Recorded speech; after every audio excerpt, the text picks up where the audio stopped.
Stop. English learners get this wrong every day. You think prepositions are small, but they can change your whole message. Listen.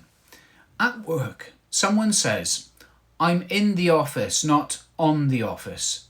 And you say, I'm on the bus, not in the bus.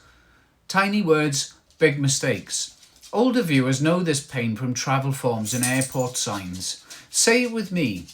In the office, on the bus, in a car, on a train. Try this. I'm in the meeting. I'm on the phone. Say them out loud. Mini drill. I'm on the bus. I'm in the office. I'm on the phone. Here's the secret. When you learn the right preposition, your English becomes clear and confident. If you enjoyed this, click subscribe because tomorrow I'll teach you pronouns. And if you'd like one-to-one lessons with me, just write interested in the comments. I'll message you personally.